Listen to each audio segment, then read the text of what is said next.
Well, good evening, everybody. It's 7 o'clock, so we're going to go ahead and get started. Welcome to the Fire Mountain Scout BSA Resident Camp Pre-Camp Leaders Meeting. If you're looking for the Mount Baker Council popcorn kickoff, that's tomorrow morning and not in this Zoom room. So, we're going to go ahead and get started. My name is Sven Gilkey. I'm the director here at Fire Mountain Scout Camp. And this evening, I'm joined by Josh Platt, my program director, and Chris Antelect, our head commissioner for the summer.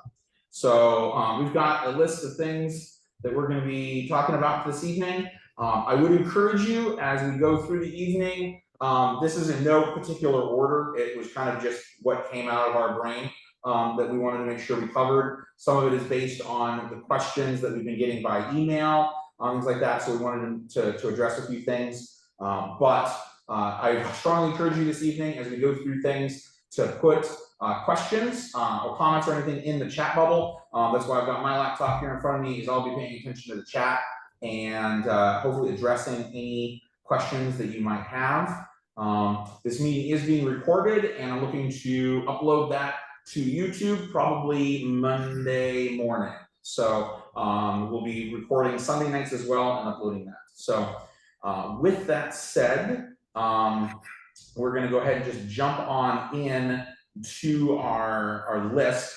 The first one is, so quite a few of these things, just, I'm going to jump on, have Chris talk about, or Josh, but so first one is up to Chris with campsite assignments. Thank you, Sven. I've been working over the last couple of days, verifying numbers and looking at our campsite assignments. They are pretty much set and I will be sending them out shortly. I did try as best I could to find a way to give you one of your choices, but it wasn't always possible based on numbers or other factors that are happening in camp. With your campsite assignment, when that comes out, it will also come with your arrival time. Here at Fire Mountain, we do a staggered arrival where our troop guides will meet the troops in the parking lot. And I've been to several camps before, and it's pretty much whenever the troop gets there, the troop guide gets them and then brings them to the table or check-in, and it's just utter chaos. Because there's just too many troops coming in at the same time. So we've gone to a staggered arrival where at 1 o'clock we'll have two campsites, and I'm saying campsites because we do have some weeks where we've had to double up troops on a campsite because of numbers on some of those other campsites in our camp. At 1 o'clock we'll have 2 troops that'll come in. They'll meet with me and our medic and go through our intake process. And then usually about 20-25 minutes later, depending on the sizes of the troops, we'll have another 2 troops come up to the table. That staggered arrival really helps us to space that out. It also helps us as far as getting our swim checks done. Because our beach, if you've been to camps before with everybody coming in at the same time, everybody manages to get down to the beach at the same time, and there's 300 people, and you can't possibly get swim checks done in any kind of order. So our troop guides call for an appointment time, and that's when your troop will go down to the beach. While I'm on the subject of swim checks, you have the option of doing your swim tests here. But if you are interested in doing them ahead of time, Sven has posted the form in Blackpug for troops to be able to go to their local pool or waterfront or whatever you have available, work with a certified lifeguard, and get those swim checks done. I highly encourage that because that will make that process go a lot smoother down at the beach. Okay, so first question in the chat box, and so we're going to skip down the agenda really quick just to answer this question really quick, is for what is for dinner on Wednesday nights? So our kitchen manager, he doesn't like to be called a cook. Our kitchen manager, Brent Richards, has a plan for Wednesday evening.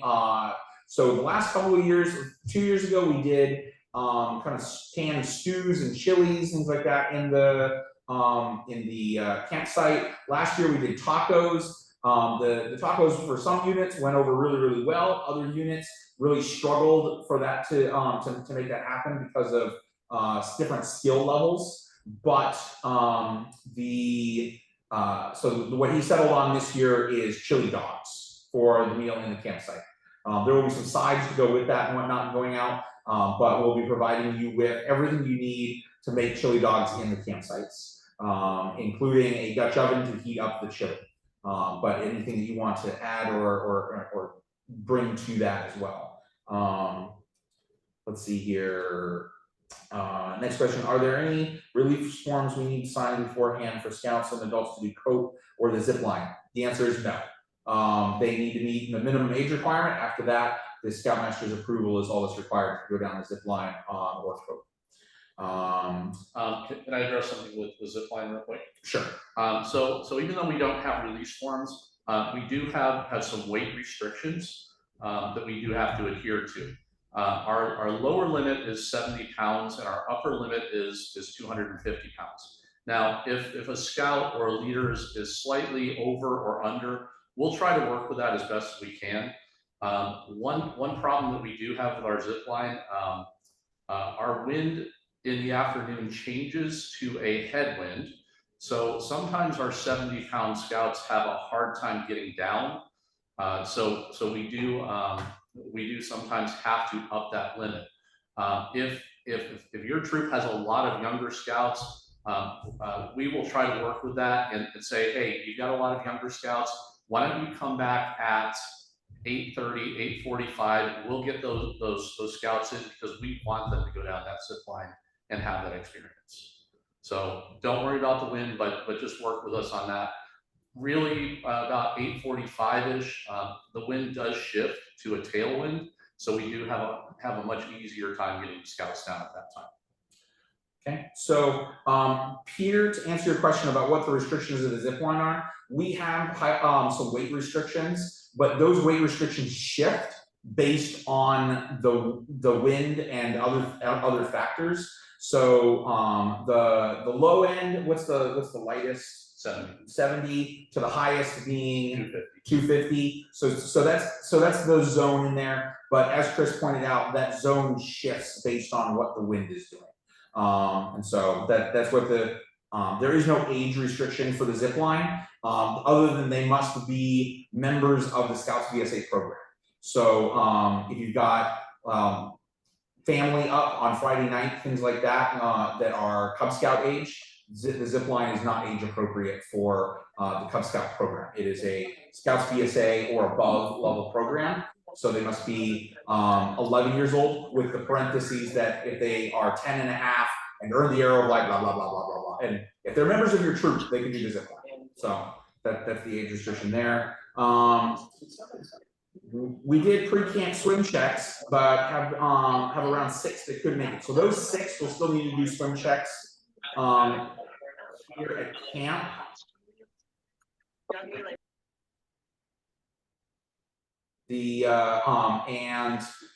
So what we'll do is a leader from your troop will be able to go with those 6 and the paperwork for your pre-camp swim test and turn those in. Those 6 will jump in the water, get theirs done, but the rest of the troop will be able to fill out buddy tags based on the paperwork that you were able to do before camp. So they'll just because you did pre-camp for some of them doesn't preclude that we won't do swim checks for the others. So okay, so Josh, will you talk about the merit badge scramble? Yes, so on the night that you guys arrive, which is Sunday, we have what we call, our merit badge scramble, which is where, if there are any swaps or signups that your scouts need to make, we do that under our Janicki shelter before our opening campfire. So that's where, a lot of your emails are asking about, hey, there was like an age restriction or something on this merit badge, that's where we talk about a lot of that stuff and make the kind of magic happen to get your scout where the best fit for them this week is going to be. So there is an opportunity for your scouts if they wanted to change merit badges or make some switches based on what their friends were doing, things like that, to do that Sunday night. You will receive a list, a roster of where all your scouts are on paper when you first arrive. As part of the check-in, you'll get that when you meet up with Josh here in the admin building. Like I said, then you can look over it with your scouts before you come to dinner and then the merit badge scramble that evening. The other thing is that if there is the opportunity, positive or negative, if something happens and we have to change any of our merit badge classes, if, for example, we get an extra instructor for something, or there's a merit badge that we're able to offer that we weren't aware of, we will be adding those, and those your scouts will be able to jump in on those. There's always scouts that drop a merit badge, opening up a spot, and so during the scramble, sometimes it's you go check with the shotgun instructor. He says it's completely full. You check back with him 10 minutes later, and there's a spot. So there's a lot of fluidity there. And then Sunday night, Josh gets to go through and enter all of the changes that were made and to update, so that in the morning you will receive a fresh, clean schedule of where your scouts are and what merit badges they signed up for. Let's see here. We have a question from a troop that's driving from Montana day of. It's an 8-hour drive, not counting on any breaks. Can we arrive? Their ride will be adapted. Probably won't make it till 4 p.m. Yes. If you send me an email or actually post to Sven right now in the chat, I will make a note of that, and we can make sure that you have a later arrival time. All right. And Febinine, I'm sorry, I'm going to butcher your name. Febinine, if you could tell me what your troop number is, so that I can get that note over here to Chris about the Montana arrival. Okay, 115 and 114. Okay, thank you. Okay, so let's see here. Moving down list. So we talked a little bit. Okay, Chris is going to have an arrival time for you to show up to camp. There in the parking lot, Chris and camp staff will meet you, welcome you to camp. You'll go through a kind of a quick medical screening process with our medical officer. As quick and painless as we can make it. You'll be led into, your scouts will be led into camp and to get to the campsite and begin their tour, swim checks, so on and so forth. Now, you're probably wondering, well, what about all our stuff? And there are 2 ways that you can get your stuff to your campsite. The first way is obviously on your scout's back. If they want to put it on in a backpack and carry it to the campsite, there's nothing against that. Their first stop will be the campsite. The second method is we do allow a vehicle to drive to your campsite and unload. Now, Chris has mentioned that we have some troops sharing campsites. We allow 1 vehicle per campsite, not per a troop. So, so if, for example, Troop A arrives and they drive out, and then they take 3 hours to unload their truck, and in that time, Troop B has shown up, we're not going to let Troop B drive in and unload their gear until Troop A gets out. So this is where we apply a scout law. A scout is courteous and kind. So there's going to be hopefully a quick turnaround in getting your vehicle unloaded in your campsite, getting the vehicle back out of camp. So on that note, I'm going to take a brief moment and talk about vehicle policy and vehicle philosophy here at Fire Mountain.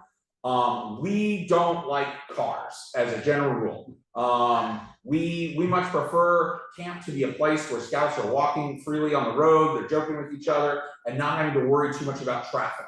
The Fire Mountain camp staff uses 5 vehicles on property, not including our riding lawnmowers and stuff like that, but 5 vehicles on property to operate the program. We have 2 kind of upscaled golf carts, UMAX golf carts, that we use to provide most of our logistical support to the camp staff. We have a small Ford Ranger truck that's getting a little beat up around the edges, but still love it, to move certain equipment and gear. And then the last 2 vehicles is our Ranger, who drives a Ford truck through camp, and then the last one is my my administrative vehicle, which is a RAV4, which usually doesn't do a whole lot of driving. The golf carts are going to do 80% of the work during camp, so you'll see those zipping about. But otherwise, we do drive vehicles around, for example, delivering food to campsites for Wednesday night, picking up garbage at the end of the day, things like that. But there is no, we don't do vehicles in camp a lot. So if you have a scout leaving on Wednesday because they've got a soccer tournament they're going to or whatever, and their parents say, oh, can we drive in and get to here? The answer is no. We have some push carts and other things like that. The vehicle access point for your unit is going to be Sunday when you check in, and we'll help you manage the vehicles coming in and out. And then on Saturday morning, again, coming in and out. Otherwise, we try to restrict vehicle access in camp. We have a pole gate that blocks access from the parking lot into camp, which means that you will not be able to physically be able to drive in. If for whatever reason that gate is open, it is because we have a commercial delivery of food or other items that is not a welcome flag for people to drive in. And so just so you know, staff will stop vehicles and ask them to return to the parking lot if somebody is found driving in camp during the week. So if you have folks coming up during the course of the week or coming up late, things like that, just be aware they'll need to grab one of our push carts, load up gear, and move out to the campsite that way. We do use our golf carts to transport scouts who have special needs or mobility issues as needed. We do also drive adults, though I will say that we don't spend as much time driving adults with special mobility needs. What we'll do is we'll move you out like into the middle of camp and kind of leave you for the day. It's not a taxi service around camp. So we will do anything and everything to facilitate the Scouts program. But the carts and the staff that are driving them, primary focus needs to be on providing program support to your scouts. So that's kind of the vehicle philosophy in a nutshell. We have, like I said, we have a lot of rules about our vehicles and manage those. And so best to just think of, okay, once you're in on Sunday, you've got your gear unloaded and everything, park your car in the parking lot, and just pretend that cars don't exist. So.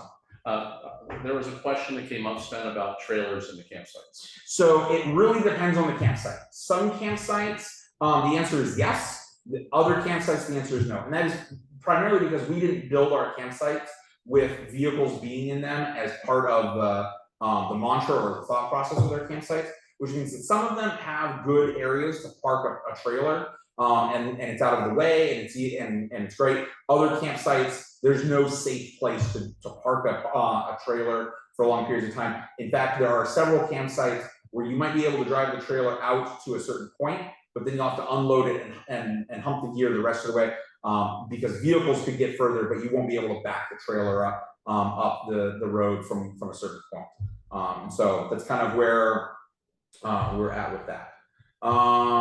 Let's see here.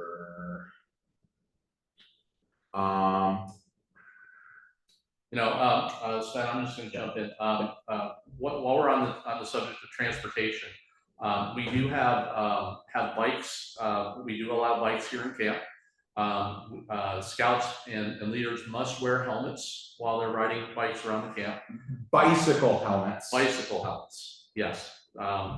Not baseball helmets, not horseback riding helmets. They have to be a bicycle helmet. Our camp speed limit is 5 miles per hour. And we do have areas like the center of our camp and our trails where scouts do need to walk their bikes at those times. Also, we do not allow e-bikes here at camp. E-bikes are classified the same way that motorcycles are. And motorcycles would fall under the other vehicle policy, not allowing them into camp. So no e-bikes, please.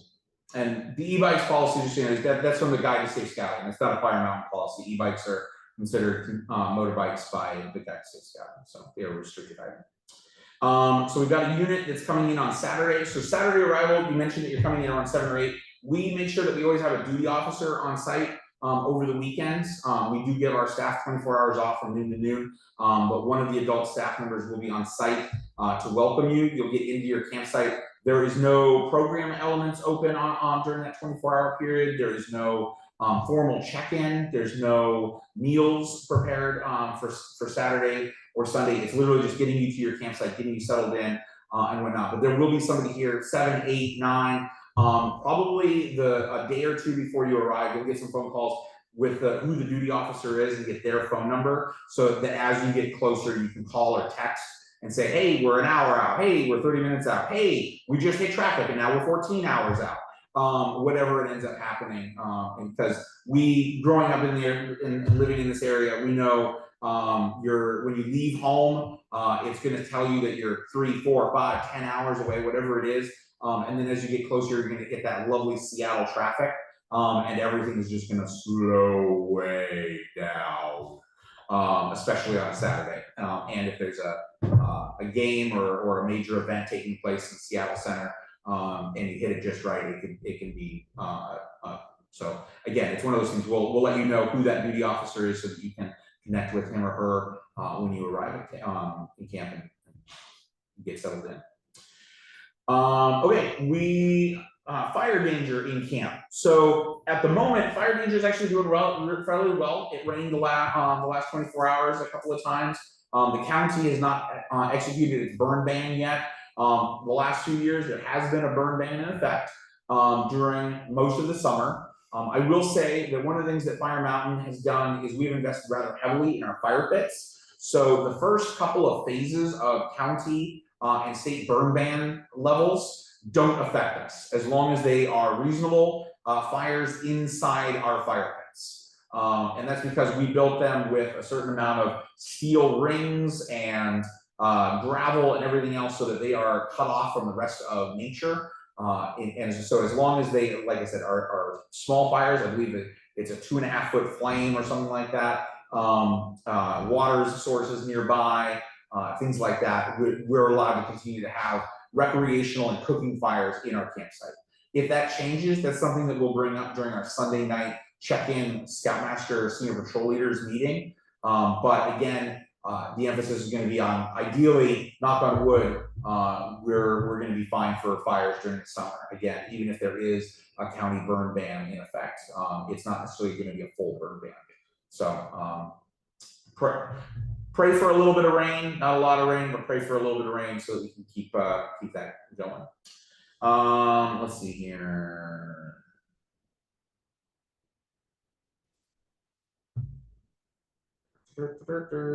Montana just messaged and said that they might try to arrive Saturday. Okay. So they'll be in touch. Okay. Okie dokie, moving down our lovely list of things. Chicken barbecue, world famous Fire Mountain chicken flipping barbecue is one of our longest standing traditions here at Fire Mountain Scout Camp. And it is our Friday night dinner. It is family night, so a lot of families come and visit us that evening. It is Friday is a packed day of things. So I will let Josh talk about that here in a moment. But the chicken barbecue dinner is a pre-registered event. All of your scouts who are registered for camp, all of your leaders that are registered for camp are already part of our head count. But if you do have family members, other scouts or scout leaders that are going to come up for the day, joining us for Friday night dinner, they can register and pay for doing that. They need to do that before Tuesday, the week of, and that is so that we can put in last minute chicken orders with our food vendor. And that's Tuesday at noon. Tuesday at noon, yes, sorry, Tuesday at noon, because we literally meet with our food vendor around 1 o'clock right after lunch. He comes out, we sit down, we go over numbers, and we need to give him a head count for Friday night. If there's any adjustments we need to make for the chicken. And so noon on Tuesday, the week of your visit to Fire Mountain, please do that. To do so, we've tried to make it as easy as possible to find this. If you go to the Fire Mountain page on the Mount Baker Council website, so that's mountbakerscouting.org/Fire Mountain, I've added a fairly large picture of chicken flipping and whatnot. You click on that and it goes to that link. I'll also put that link once Josh starts talking about Friday in the chat bubble so you guys can find it. But chicken flipping, it's a great evening. It's a really fun time to be at camp and whatnot. And like I said, we're very happy, we're very pleased with our this tradition and being able to share that with you guys. So with that, Josh, you want to spend a little bit of time talking about Friday and everything that scouts have to look forward to? Yeah, so on the Friday schedule, we spend the morning doing a little bit of kind of catch-up work. So that's our kind of merit badge makeup time. We know it is possible, it does happen, you know, kind of during the week. maybe a requirement got missed or a scout needs a little bit more time. So they have most of that morning to get kind of caught up with that. The afternoon though is broken up into a couple of different programs. The first of which are occultist games, which take place in the main field, kind of down below the central part of camp. And that is a couple-hour activity planned by your guys' SPLs throughout the week. So they'll be meeting with our camp SPL during the SPL meetings and progressively building that program, coming up with stations that your troops will then rotate through as usually it's scout skills and stuff like that, but it's completely up to the scouts, and whatever resources they require, we do our best to supply those. After that concludes is our Lake Challenge, which is sort of a relay race kind of around camp with a couple of different legs to it. I believe there's a cycling leg, a couple of aquatics elements, and then some climbing, if I'm not mistaken. So our Lake Challenge starts with a short distance run from the main camp to the marina, and then two scouts or two participants hop in a canoe and they paddle all the way to our fishing dock, where a swimmer will jump in and swim from the swimming dock to the swim beach. At the swim beach, they will tag off to another person who will mountain bike around the lake all the way up to our climbing tower. And at the climbing tower, they'll tag off to someone who's going to boulder around the climbing tower, and then they'll tag off to a sprinter who makes it all the way to our bell, and they'll tag one of our staff members who will ring the bell, letting them know that they've finished the race. And that pretty much takes care of your afternoon. There will be a brief amount of time for you guys to kind of dry off, rest, recuperate, and then we go straight into our evening flags, which then lead you into our chicken flipping barbecue time. We'll do some awards presentations at that flag. Usually at the campfire. But a lot more at the closing campfire, which will follow the chicken flipping dinner. Also during that time, usually we have our camp museum open, so you can learn a little bit about our council's history, our camp's history. If your scouts like patches, there's a lot of cool stuff in there. We do sell some old scout materials if they like collecting scout books and stuff like that. But yeah, I believe that pretty much covers Friday without spoiling, too much of it. But yeah, lots of activity in the afternoon. So yes. Okay. Fred, I see your question about charging CPAP. We do not have power in any of our campsites, but if you have a battery, you're welcome to bring that battery up to the Scoutmaster Lounge or the medic's office. We have outlets in there where you can charge them and come back and pick them up when you're ready. Okay. Let's see here. Chris, there was a question about if we could indicate which campsites allow trailers or not. So I will say, so the answer is yes. When Chris sends out the list of all the campsite assignments and whatnot, we'll put a little star or asterisk or a little funny monkey next to it or something to indicate which campsites can house a trailer. I will say, like I said, there are some campsites where there are multiple troops. So if you intend on bringing a trailer, please respond to that email from Chris saying, we have a trailer, can we keep it in the campsite? That way he knows, and if there are two troops, that way it's not, no assumptions are made, and instead we can nail down like, okay, this is the plan for those kind of things. And if the other troop also has a trailer, it doesn't become a problem or an issue. Or at least something that we can maybe work out. Maybe there's a particular piece of gear that you want to get in your trailer. Maybe the other troop could house it, things like that. So let's see here.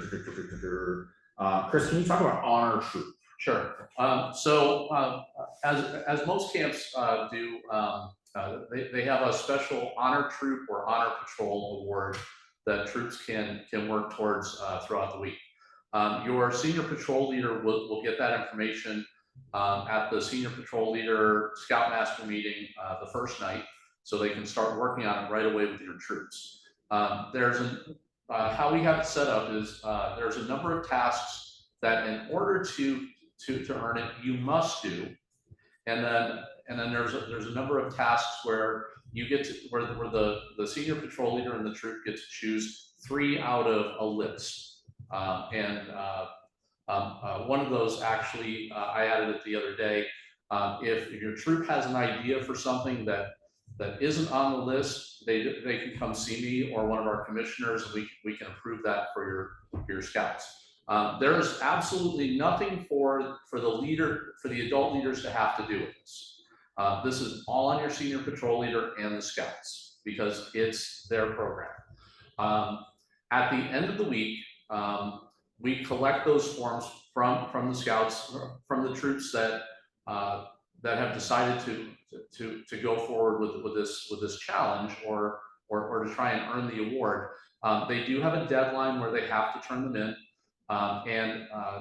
as we always say in the Scout Oath, on my honor. So they're not even going to ask the staff to sign off. It is on their honor that they have actually done these things.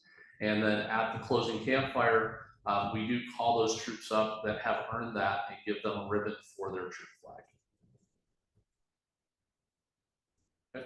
Okay. So there was a question about food. So if an individual could choose the vegetarian option or the meat option and just and kind of bounce back and forth. So we purchased enough vegetarian food for the individuals who are marked vegetarian. We purchased enough food. We produce quite a bit of the meat food and whatnot, but we ask that we don't waste the vegetarian food either. So if somebody is marked vegetarian, and I would ask that they eat the vegetarian meal that they requested we make. And then if they would like seconds and they want to have the meat option, and seconds are called, I strongly encourage them to go do that. But please don't just hop back and forth. We're not producing enough food for everyone to have a vegetarian meal and everyone to have a meat meal. Just kind of assuming that people are going to bounce back and forth. It really is, the vegetarian meals are produced for the individuals who have requested those vegetarian options. And so the other question that came through was about snacks. So you can have snacks in your campsite. You can have food in your campsite, but we have raccoons in camp, and they also would really like you to bring your snacks and food to camp. They are very determined, they are fearless, and they are a lot smarter than you think they are. If you bring food to camp, make sure that you pack it in coolers and materials that literally can be locked. They do know how to open a Yeti. They do know how to carry a Yeti a couple 100 feet away from your campsite while they figure out how to get inside it, and things like that. So the groups of raccoons here at camp are, like I said, very determined. And they are so fearless, which means that the Yeti cooler being under your bunk in your tent or Adirondack does not mean it's safe. You could be sleeping on top of your cooler, and they will come and gently shove you off your cooler to take your cooler out into the woods. So the raccoons, like I said, they have been known to come into tents looking for food while people are sleeping. If you have food in there, they generally speaking don't bother us. They don't go into Adirondacks or tents if there isn't food, generally speaking. But if they find something that they think they can eat, they're not afraid to at least give it a try. So some of the most hilarious photos we have here at camp are of raccoons dangling from trees, trying to get food that's been put up a flagpole, things like that. They're just, they are fearless, and they tend to win. One more thing about, exactly, Dane, just like Scouts, absolutely. One more thing about the food. Our special needs forms, we asked for those to be to us by June 15th. If you have scouts and leaders that you didn't get those forms turned in for, as far as like meal preparation and meal things, Please send those to us here at camp. I do have a running spreadsheet that I will turn into the kitchen so that they can make sure that they have appropriate numbers.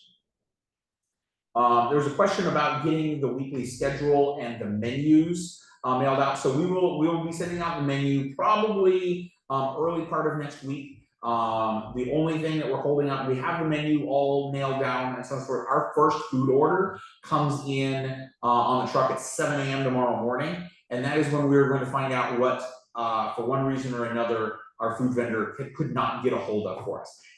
We haven't heard of any major issues or anything, so we're pretty confident that the menu is going to be solid through summer. But I will say that over the last few years, every summer there tends to be an item or two, and it changes every year, that becomes more and more difficult to get a hold of it. It's usually because of some kind of an issue in the supply chain with either our farmers or transportation system here in the United States, or for some other kind of items and things like that. It has to do with the global food network, basically, and whatnot. And as you are all aware, the world is in flux at the moment, and as things kind of settle down and whatnot. So we've been making a few changes, not necessarily to the menu, but the specific items that we're getting, the kinds of hot dogs we get, things like that, because hot dogs we wanted to get are getting harder to get, and things like that. So just some of those kind of changes. But and then as far as the schedule goes, if I haven't mentioned this before, if you didn't know this yet, Josh is this is his first summer as our program director, and so he's very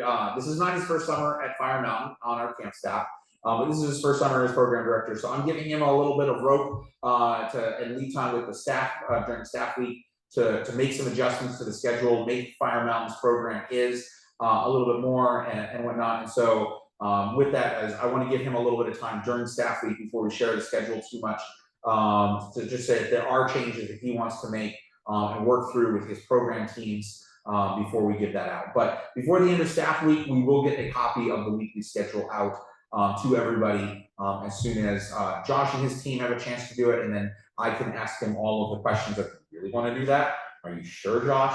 And things like that. So like I said, we're really looking forward to it. But we've had our Jolene Garrett, our program director for the last 6 summers,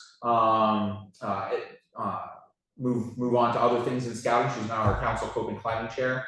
So she's passing the reins on to Josh. Well, our program for the last 5-6 years has been amazing. We've been very happy with it. Josh is young and thinks that he can do everything better. So this is excitement from change. There was a question about how many people can sit at a table in the dining hall. We are working on that right now. We have, including staff, a couple of weeks where we are right about 300 people in the dining hall. And we haven't had that in a couple of years. So we're going to be working with our kitchen manager to figure out the best way to configure that. Our tables are set up right. If we just think about a standard table with benches on either side, we're talking about 8. If we put folding chairs at the ends, we can fit up to 10. But right now, we can't really give a solid answer on that until we get that plan in place. Okay. Well, we're still on the subject of food. A couple of things. One is dietary needs. If you have scouts that are either coming on board, suddenly made the decision that they wanted to come to camp that you didn't know about, or maybe they literally just found out that they're allergic to something or other issues.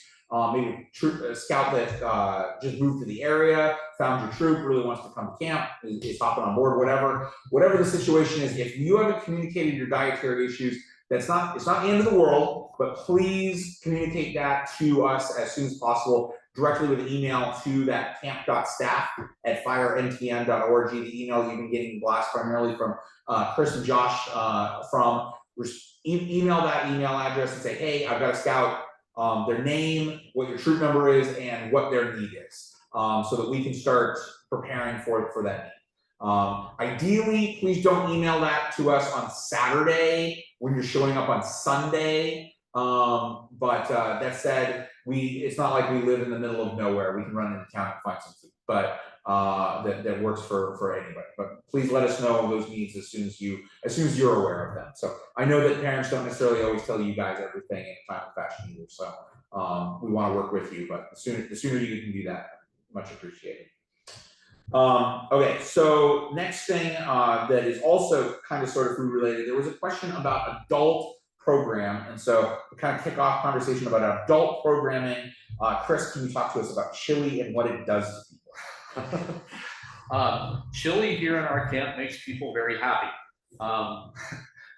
Phil is a longtime participant in our chili cook-off and brings some good stuff from Alaska. So those of you that are coming to camp week 4, you're in for a treat if we can get Phil to make sure that he's up there and making his chili at the right time this year.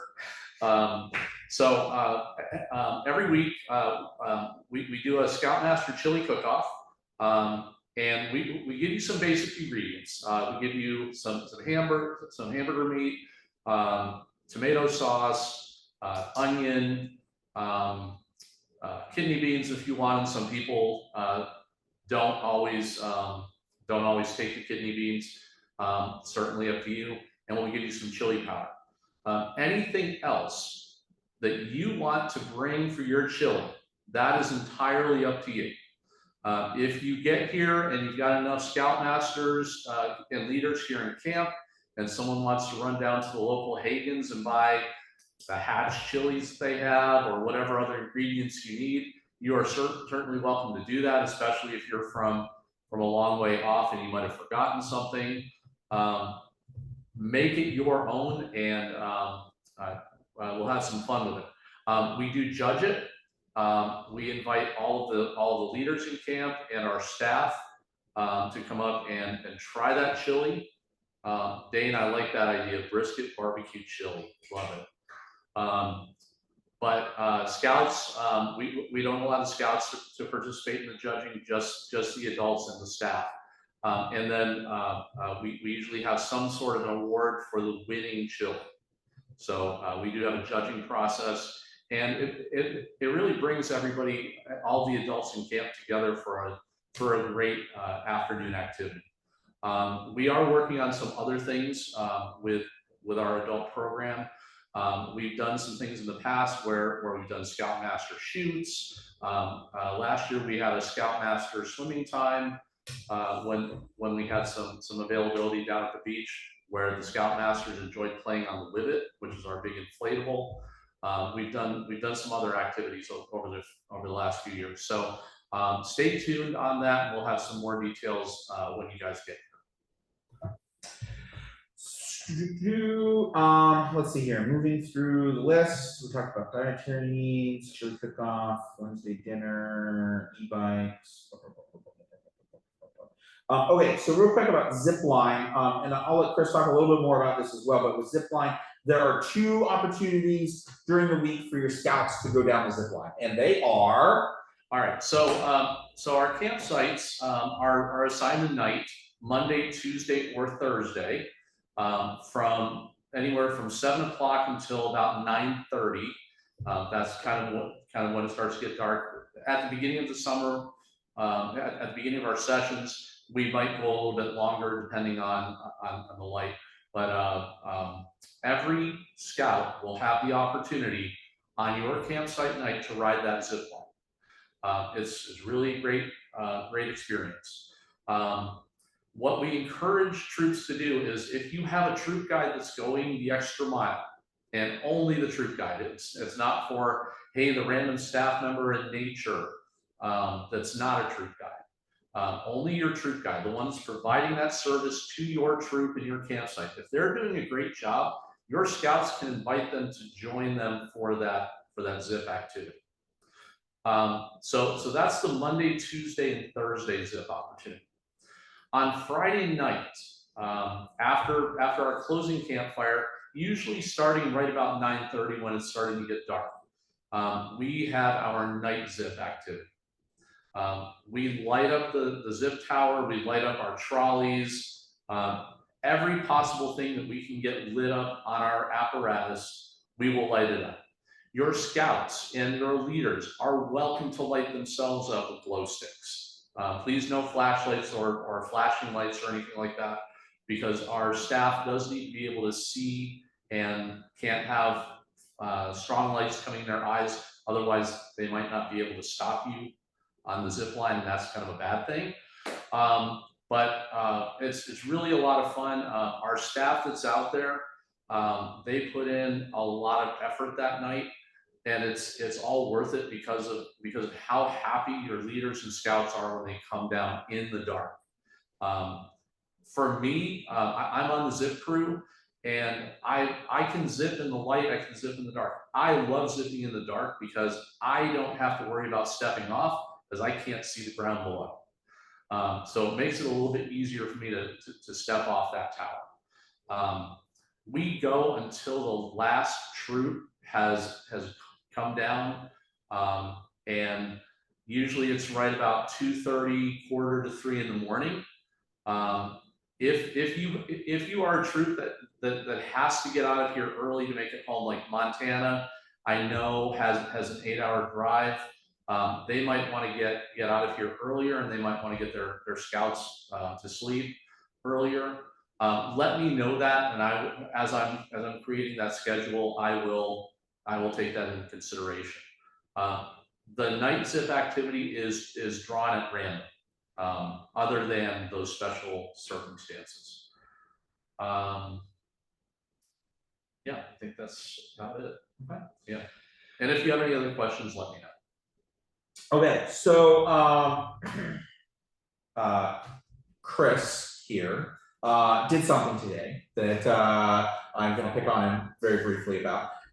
Chris finished his wood badge tickets. So this summer he will be receiving his wood badge beads. So congratulations, Chris. Thank you. Part of his wood badge ticket was helping to develop our Pathfinders program here at Firemount. Pathfinders is our first-year camper trail first class program, and so part of that program, part of what Chris has done for the syllabus for this program is developed in such a way that if a scoutmaster or assistant scoutmaster, or for really any adult, if an adult were to come and volunteer in the Pathfinders area for the week and help instruct in the area for the week, part of what they would do is complete the requirements for the Introduction to Outdoor Leader Skills course as outlined by Scouting America. There is a small supplement that Chris teaches later in the week to cover the kind of adult safety aspects that are covered in IOLS, but the practical knot tying, fire building, so on and so forth, that are required for that IOLS certification is done as part of the Pathfinders. So if you have if you're a new scoutmaster or new assistant scoutmaster, things like that, that need to knock IOLS out, please let us know when you get to camp. We'd love to get you connected with our Pathfinder staff and get you incorporated in that program for the week so that you can get that marked off. Dane, I am a proud Eagle. So, and it used to be an eagle. Used to be an yes. eagle, a good old eagle too. And I am very proud of Chris. Obviously, Chris has worked for me for a number of summers now. Before that, he was one of my scoutmasters and adults when I was district director for his area. But I was also his scoutmaster for wood badge. So I'm going to be very proud to present Chris with his wood badge beads at some point during the summer. He hasn't actually let me know when I get to do that. So. Let's see, are there other adult trainings offered during the summer? The answer is yes. We do have a number of different trainings offered during the summer, and we're working on what that's going to actually look like. And having those, we're working with Jolene Garrett, our program director, come out and do some of the climb on safely training, some of those kind of things. But so we'll have some of those kind of bite-sized trainings and whatnot. I will say that the other thing that Chris and I were actually just talking about earlier today is possibly launching the Fire Mountain Book Club. So there's a book that I've just discovered. It's a very, very powerful book on troop operations and how it works and whatnot. Chris is a Scoutmaster Emeritus himself. And so he and I are working on putting together a program where we spend time with Scoutmasters, doing some informal training. So it's not necessarily a certification, but it's about helping, and we've got, depending on the week, we've got somewhere between 30 and 70 scout leaders in camp each week. You know, this is an opportunity for you guys to spend time talking to each other about how your troops work and functions like that. So we're really excited about being able to help facilitate some of those conversations about how troops should function, some best practices and things like that. So there was a question about if it's just Scoutmasters and ASMs for the IOLS and helping out in Pathfinders. Absolutely not. We will take whatever adults are wanting to get that training, or might just want to go down and help out in Pathfinders. We have our staff members that are down there, and being a teacher myself, that's kind of why it was handed to me. And I will tell you, it's been a labor of love for 6 years, getting it to the point that it's at, finally in a published document. But when I took it over, it was basically one staff member running the program with 40 kids, and that does not work, as we know. So my vision is for us to provide three rotating stations per day, or I'm sorry, per segment of it. There are actually 2 days, and I think it's 4 rotating segments over those 2 days to get those skills. So the more the merrier. We would love to have that help. And also, as far as what's being taught, my vision is for the scout leaders, because you all have to be able to sign off on it, and the scouts need to demonstrate it. My vision is for us to teach your scouts, and for them to demonstrate it, and for you to feel confident that those scouts have truly learned and demonstrated those skills, so that you don't have to take extra time to have them demonstrate it to you. Okay, and that's coming from, as Sven said, an old Scoutmaster. I want this. I want you guys to be able to rely on this program to be training your scouts up right. Okay. So last thing on our list of things. So with that said, this is the last thing I've got on my agenda. So this is where, you know, for those of you who are waiting for the very end to dump your questions into the thing, this is your time. Dress code here at Fire Mountain. So I'm gonna start with, first of all, we believe so Fire Mountain is a wonderful place. We love it dearly. But one of the things that God gave us with Fire Mountain was a large amount of dirt, which turns into mud when it rains. It rains here a lot during the year, not so much during the summer, but the rest of the year. So Fire Mountain, it became known as Mud Mountain for many years. And about 15 years ago, a family, the McKinley family, with the council, started a process of dumping a huge amount of gravel into camp. And you won't necessarily see it because the earth is slowly eating it back in and whatnot, but most of our campsites have a lot of gravel in them. The roads are all gravel. There's just a lot of gravel in different places. Our parade field, about half of it is gravel at the moment, and some of this, and a lot of this just has to do with being able to manage and mitigate that mud during the rest of the year. What does this mean for dress code? We believe very strongly that you should wear closed-toed shoes when at all possible.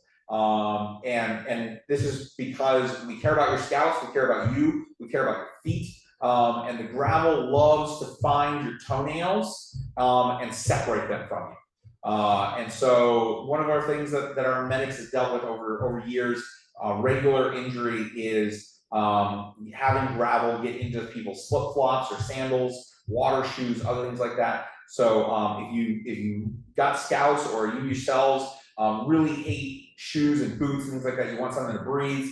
While I'm not necessarily a huge fan of Crocs, find something like that, or a water shoe that has an enclosed toe area so that the gravel can't get in and ding up your foot. And so with that, closed-toed shoes is the standard and the policy here at Fire Mountain. and with the exception of a few areas like swim beach and obviously being in the showers. But we also strongly encourage folks to wear flip-flops when they take a shower, dry off your feet, put some shoes back on for your walk back to your campsite. Because that's just a lousy way to start the day, is tripping over a chunk of gravel and getting to go to the medic to have your toe wrapped up. So the other part with dress code is I am certainly now old enough to look at all of these young people and question their life choices about how they dress and everything else. But that said, dress code should be handled at the unit level. I will tell you that here at Fire Mountain, Scouting is a uniformed organization. The staff are held to a standard of looking and behaving like scouts, being dressed like scouts, and that is a bar that we set fairly high, that we try to set very high. It is not our expectation that every scout that enters our gate be dressed in perfect field uniform or activity uniform at all times. We realize that that is not always economically or practical for our scouts, but take the time, look at your scouts, how do they dress? Is it practical for the type of activities that we're doing? Is it safe for the outdoors? Keep things in mind like bugs, sun, things like that. It does get fairly chilly at night, even if it is very hot during the day. So being able to dress appropriately for those things, as well as the fact that our program, our movement, is now, for all intents and purposes, co-ed. I realize that we still have boy troops and girl troops, things like that, but here at Fire Mountain, you're going to be entering into a co-ed environment. And so with that said, young men, keep your shirts on unless you're out swimming, things like that. I don't need to see you walking through the middle of camp shirtless. Ladies, keep it modest, keep it understanding. I understand that I have a 14-year-old daughter myself. I fight with her all the time about what she's going to be wearing to school. I know that this can be an uphill battle with our young people, things like that, but remember why we are here at camp, what it is that we are trying to accomplish, and dress appropriately for that mission. So that it is safe, that it is appropriate, and that hopefully it also demonstrates their pride as scouts. Troop t-shirts, troop hats, troop neckerchiefs, things like that, show their pride in where they're from, who they are, and the team that they represent, which is your troop and the larger scouting movement. And so again, with our dress code, it's one of those things where we do have some written dress up things. You can find other things on the national website. Your troop is expected to have your own dress code that you're using. But I will say that if the Fire Mountain management team finds scouts that are dressed at a point where it is a distraction in our merit badge classes or in our areas, they will be pulled aside, and you as scoutmasters will be expected to deal with it. Hopefully not necessarily as a disciplinary issue, though it might rise to that level depending on the lack of clothing that may or may not be worn at a particular moment. But hopefully this is something that we can kind of all be here and have a great time at camp and not have to devolve into a conversation every minute about where the hemline on a pair of pants or shorts was. So just keep that in mind doing that. So yes, we have camp t-shirts. We have a lot of camp t-shirts. We love selling camp t-shirts. So there are camp t-shirts in the M&E Turner Family General Store. So yes, and yes, we have a lot of shirts. So don't worry about. There will be shirts. One of the things I realized that. So I was a camp director in 2012, 13, 14 here at Fire Mountain, and there was a huge push for financial reasons that at the end of the summer you always tried to sell out of your inventory. You didn't try to restock. Because you wanted to control costs and things like that. It was about the financial side of the books. I totally understand that. That is not how Fire Mountain operates anymore. We are a year-round facility, which means that if we run out of a shirt or a size or whatnot at a given time, we're probably getting online and ordering either a replacement or something new to replace where that shirt was, because I need shirts to sell Labor Day weekend, Halloween, and all of those weekends in between. We operate almost every weekend year round, and I need to have product on the shelf. So don't worry about running out of candy bars or soda or in this case t-shirts at any point during the summer, because like I said, we're going to work to restock those. One other thing about the general store, On Monday and Wednesday mornings, we want to have that general store open as much as possible. We know that your scouts want all of those good scouting things that we have come to know and love: candy bars, chips, soda, all that good stuff, right? But on Monday mornings and Wednesday mornings, when we're starting a new round of merit badge sessions. So Monday and Tuesday is the first round. Wednesday and Thursday is the second round. We're going to open up the general store first thing in the morning, right after breakfast. But only those scouts who need to purchase things for their merit badges will be allowed into that general store. Okay, we've had times where the line has been all the way out the door and down the hill along the road trying to get in because they want that first soda of the day. Please let your scouts know that on those 2 days, first thing in the morning, the only ones that are going to be allowed in that store are the ones buying things for their merit badges. And we will make several announcements about that while you're here, and also I believe we've sent out a few communications about what items you should expect to be purchasing for your merit badges. So don't worry too much about it. We're not going to surprise you guys, but So, got a question about closed-toed shoes in swimming activities and things like that. I would strongly suggest a closed-toed shoe, like a water shoe, if possible, if your scout is doing a boating-related merit badge or activity. So, because getting in and out of the boats and going in and out of the water from our marina can be a little rocky and have some issues there. But our beach is actually mostly sand. In fact, our aquatic staff, some of our aquatic staff have been up for the last couple of days, doing some extra rototilling down there to really clean it up. So, the swimming area itself, doesn't necessarily need to have a whole lot of closed-toed shoes. That's a great place for like flip-flops, things like that to move around, but, it's all sand, so it's a great place to actually kick your shoes off and just kind of build a sand castle, things like that, so. Someone asked earlier about stop a second. Someone asked earlier about getting a list approved. Josh, your prerequisite question has arrived.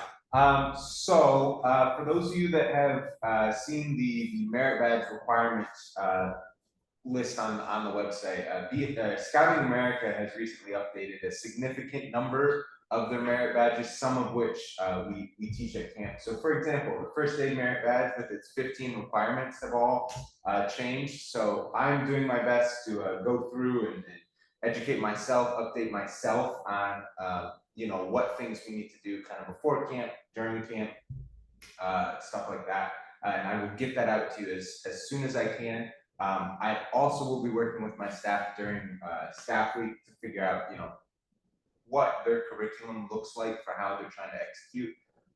My best rule of thumb for you guys is, for merit badges that your scout is interested in, where there's a requirement that says, research your local laws and policies. I know, for example, archery and the other range and target activity merit badges all have a requirement in there asking about things like that.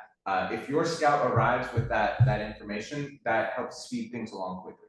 At the end of the day, though, if there's a requirement that we have the ability to complete in camp, we will do our best to work with your scout to get that done, even if we would prefer it was a prerequisite.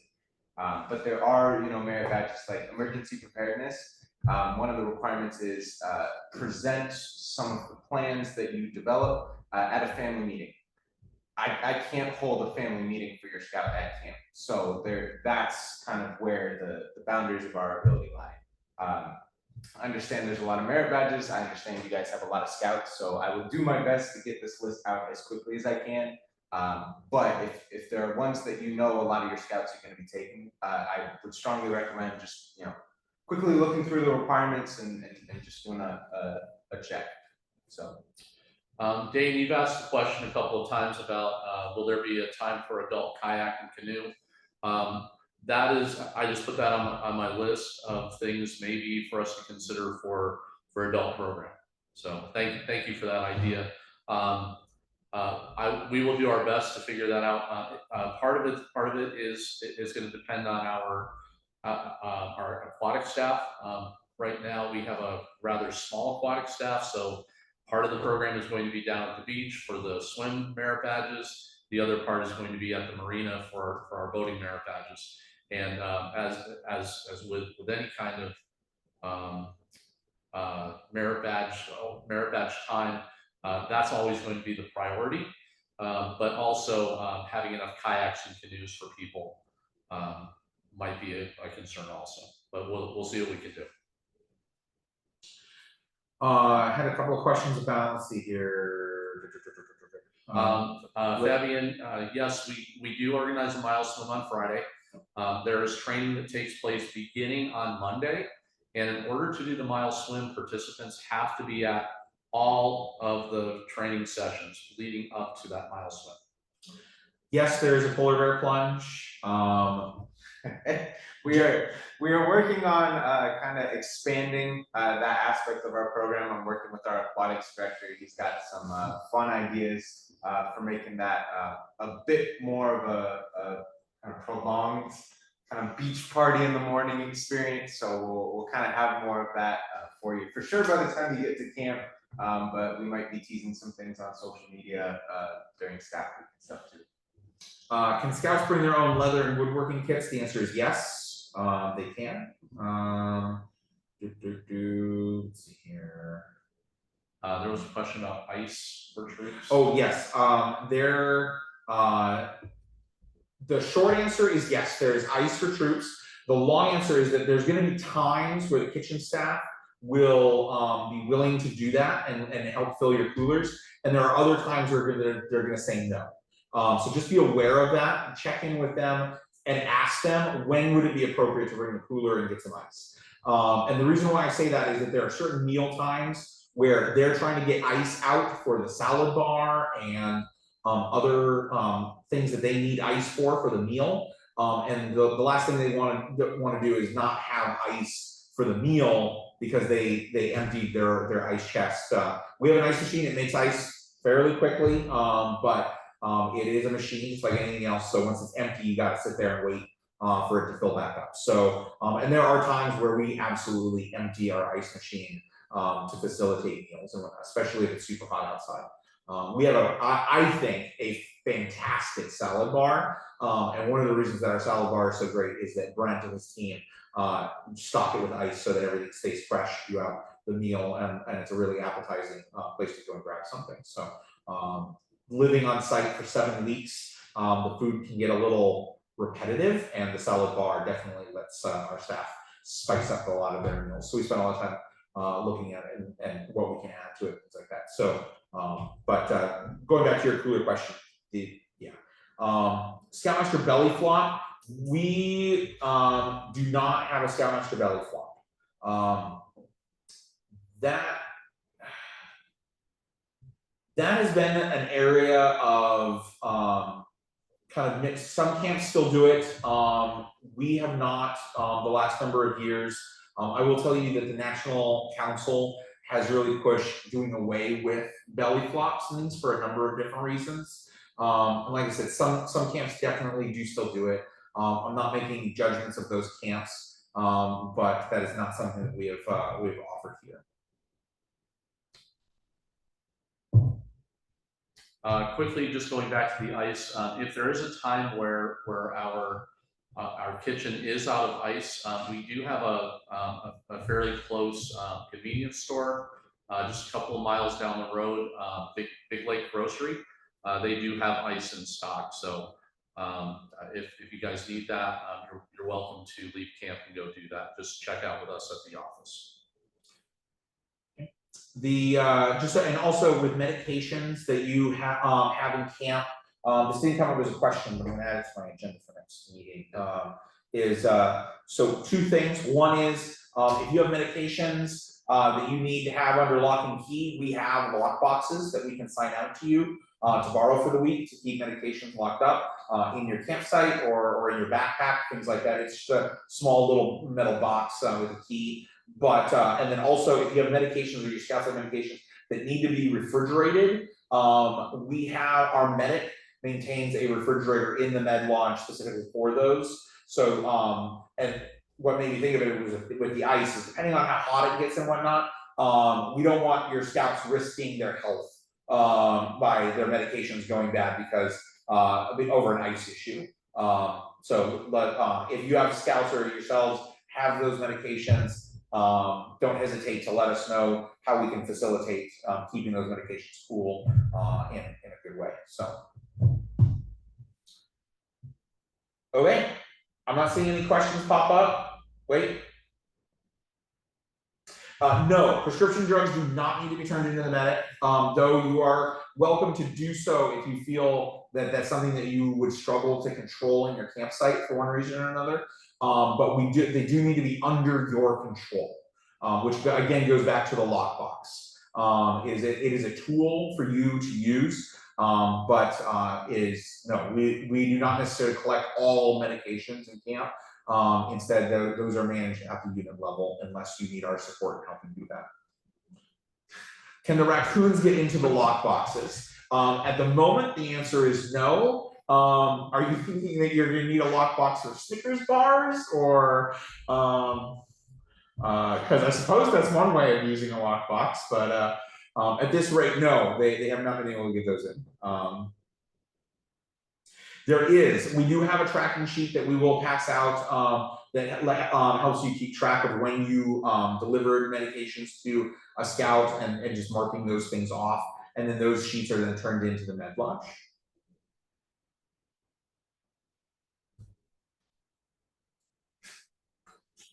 The raccoons are smarter. The raccoons are smarter at Firemount. So there's only one side of that to off-site swim test. The pre-camp swim test form is on the registration page for resident camp. So if you go to the Fire Mountain page on the council website and go to register, I believe I've actually changed that link to register for 2026 instead of 2025 at this point. But if you follow that link, it'll be there. I believe you also log into your registration portal where you entered all the merit badge. There's a spot where the documents for resident camp are, and you can find the form there. So.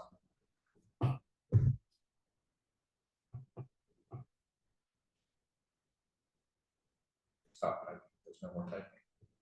I guess that means they're done, or we've answered all their questions. At least so far. And if you have any other questions prior to camp, please email them to us at camp.staff@firemtn.org, and usually either Josh or I will be the ones that'll respond to that.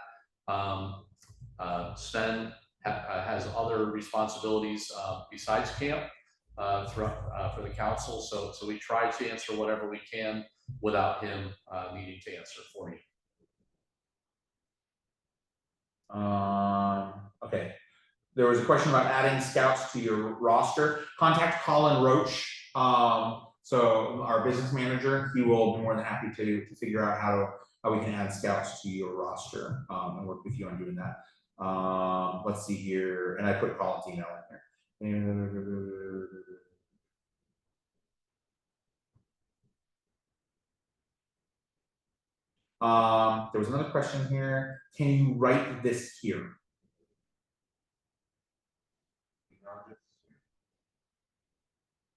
So the email address, I'll repeat that, is camp, CAMP, .staff, STAFF, at firemtn, FIREMTN.org, and Sven just posted that in the chat.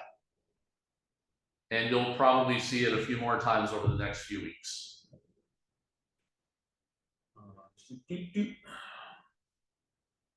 And then also, just so you know, with that email address, that is a office exchange email server address, and it goes to a number of different people. I get it, Chris gets it, Josh gets it, Colin, our business manager, gets it. but it is restricted to the management team getting those email responses. I mentioned that it's in exchanges because if you, depending on what email you use, you should be able to send encrypted emails through Microsoft to those. And so if you need to send med forms or other things like that that you would like to have private, that's where you would send that. Don't, we recommend not sending it to people's Gmail account or things like that. Send it to this email address.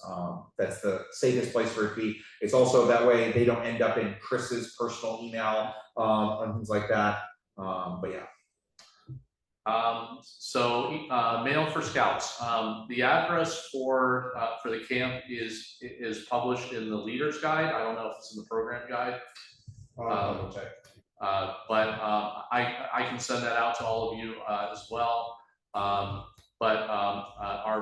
All of the mail is delivered to our Ranger's house, and then he brings it up usually twice a day, and then we try to push it out as quickly as we can. Sometimes it's at our parade field before meals. Other times it might be your troop guide bringing it out to your campsite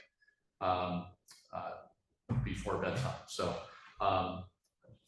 we do encourage you to tell your parents who like to send care packages a couple of things. Number one, if they're going to send it for, let's say, week 2, send it like Wednesday of week 1. That way we can ensure that it gets here, because we always get packages and mail for Scouts like towards the beginning of the following week, and then we have to figure out either A, how do we send it back, or B, do we even send it back at all? So please have them send it a little bit early. The second thing, parents like to send food items.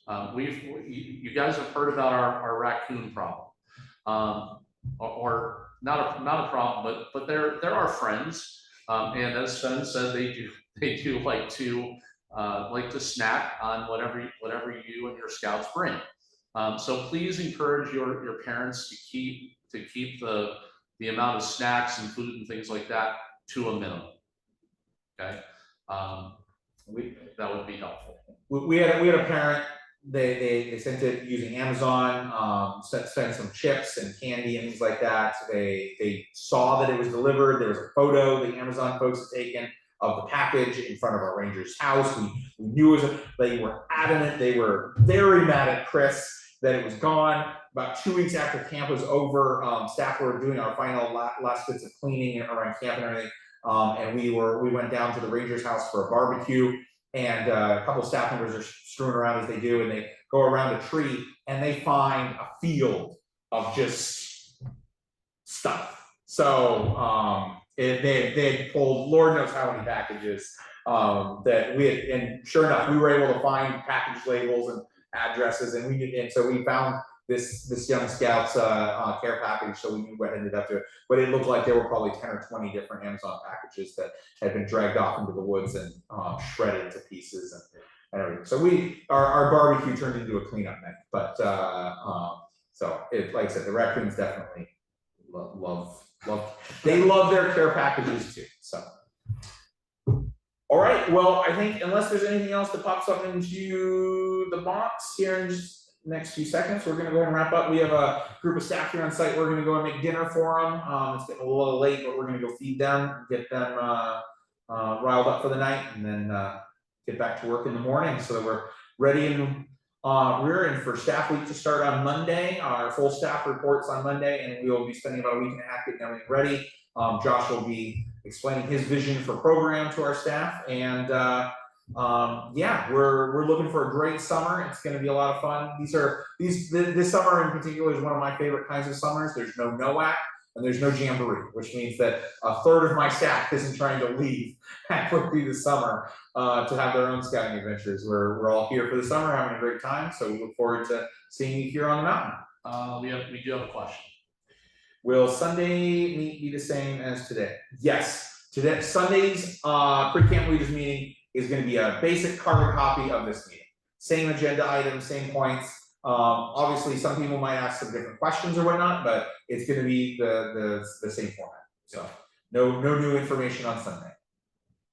That said, this meeting will be posted on YouTube and shared ideally on Monday if everything goes to plan, and that one will also be shared on Monday. I'll pull both of them down and post those. So,